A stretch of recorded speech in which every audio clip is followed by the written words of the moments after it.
Hey, it's Leo. Welcome to my channel. Today I'm going to attempt to start my first vlog. I am going out of town, a little 5-hour drive to visit some family that I haven't seen since the before times. I forget how to leave the house, and so I'm already 2 hours late, so I'll make this a real quick intro. I have a couple of audiobooks to keep me company and some paper versions as well. I don't know how much reading or vlogging I'll do because my priority will obviously be family time, but let's give it a shot. I am going to try Child 44. This was a book that I saw on Olivia's Catastrophe where her best friend picked it for her and she wound up really enjoying it, so I'm going to try that, and it seems like a good road trip book. One thing I'm glad I did before I leave for this little road trip is I rinsed my grapes, as one does I guess, and there was a spider in the bag. So I was really glad that I just wasn't just like driving along and then pick my grape out and then the spider starts running over and I crash the car and you know, you see me on the news. So anyway, grapes are washed, bags are packed, books are ready to go. Need to get some gas and then head on the road, but I will see you in the video. The drive down was actually pretty easy. I was pleasantly surprised and I made it to my destination without having to stop. Then immediately went outside and into the garden to just be in the sunshine with the flowers. I've not done that enough this last 18 whatever number of months it's been. I don't know, have you gotten outside as much as you'd like? I didn't realize how much I was missing it. Definitely took a million pictures of all of the different flowers. You only get part of them.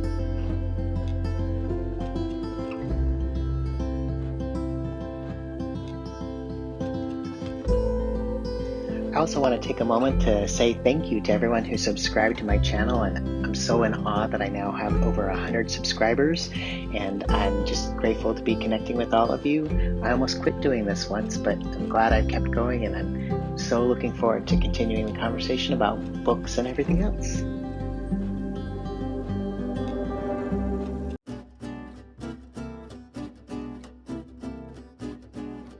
The next day we went out to go pick blackberries and had the treat of playing fetch in the creek with the dog who lives there.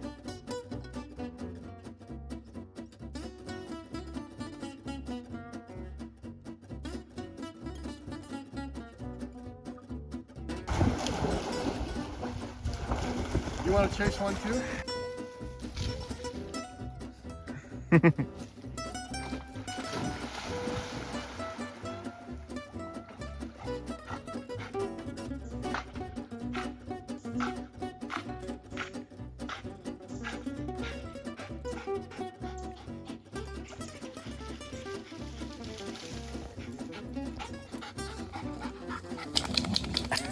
When we got home, I got to meet the neighboring goat. Hey, give me food.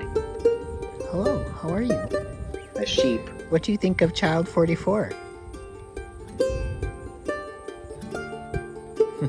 Here's a local cat. I called him Cat. He decided this place was good enough to stay and make his home. His meow was barely audible.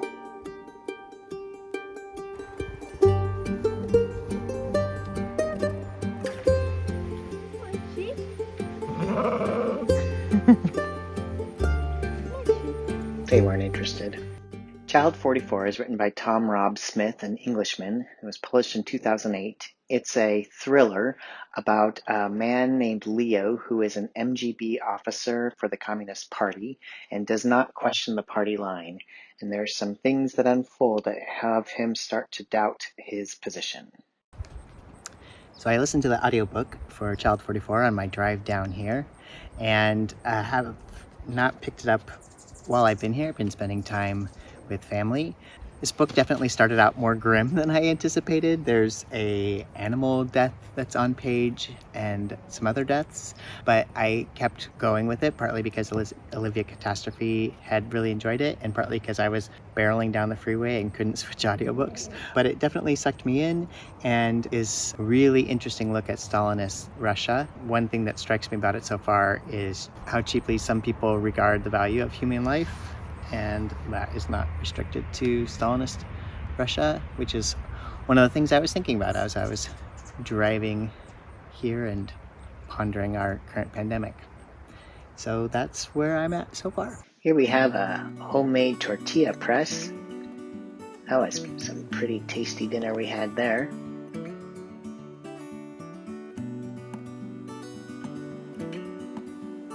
Here's blackberries being de-seeded so that they can make some nice juice for sorbet. Ooh, left too soon before that was done. I'll talk about it more at the close of this video, but we were looking for squash bees that live particularly around the squash, and so I was able to capture a male squash bee on my video there. Well, I made it back home from my trip, and I'll do a full wrap-up in a minute, but I did finish the book. Glad I read it. I think I liked it, and now I'm going to ponder it while I eat my dinner on fresh bread and tomatoes from the garden that I brought back from my visit. Alright, let's wrap this vlog up. I had a really wonderful visit with family, much needed time outside, including a walk in a beautiful wood with tall trees and ferns bathed in dappled light. But the footage would have made you seasick, so it did not get to be included in this vlog. My family and we talked a lot about nature, and as I mentioned, we were on the lookout for squash bees. So I didn't realize when we talk about saving the bees that not all local pollinators are honeybees, but there are specialists and there are wild bees, and that honeybees are often industrialized and almost livestock and taken from place to place, and they are in danger, but they also then can cause competition for local wild bees, which we also need to save. So it's a pretty complex issue, but we'll keep learning, I hope. Oregon State University is doing a survey, calling it the Great Oregon Squash Bee Hunt. And so the photos that we were taking before of trying to capture the squash bee in the blossom was for that. It was really interesting. What I found out is that squash bees don't live in hives, but they live in tunnels under the squash, and the female bees go down in the afternoon to sleep overnight in their tunnel, but that the male bees fall asleep in the blossoms, which then close up after them. I just thought that was really charming. Studies have found that because the tunnels are 18 inches deep, that if you deeply till the area that your squash is going to be replanted, that you may destroy those tunnels, and that farmers who don't till have 3 times more squash bees than farmers who do.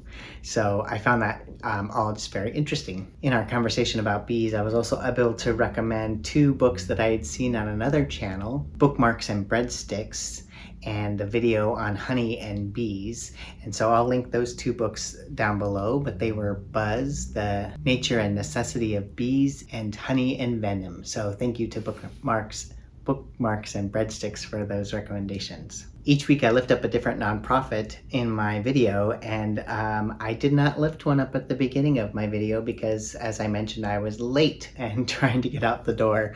But I'm glad that I didn't, because then I was able to pick one specifically related to pollinators and bees. So I am lifting up a nonprofit that was recommended to me by one of my trapeze coaches, and that is the Xerces Society for Invertebrate Conservation. So I looked on the website, and here is some information about them. The Xerces Society is a science-based conservation organization, and some of the things they've been working on is protecting pollinators. They work with diverse partners to restore and expand habitat and further the science of pollinator conservation. They work on conserving endangered species with education, research, community science, and advocacy. They work to reduce pesticide use and its impacts. They advocate for change with activism, policy discussions, etc. And then they do spreading the word, which is engaging and informing a diverse audience with science-based publications, outreach, blog posts, social media, and more. They also provide technical expertise to support invertebrate conservation. So I'm going to make a donation to the Xerces Society for Invertebrate Conservation, and I will link them down below, and I encourage you to like, follow, share, check them out, donate as you are inspired. One other thing that I wanted to mention is that on this trip we watched a play online through the Oregon Shakespeare Festival. So it's How to Catch Creation by playwright Christina Anderson, and it was directed by Nataki Garrett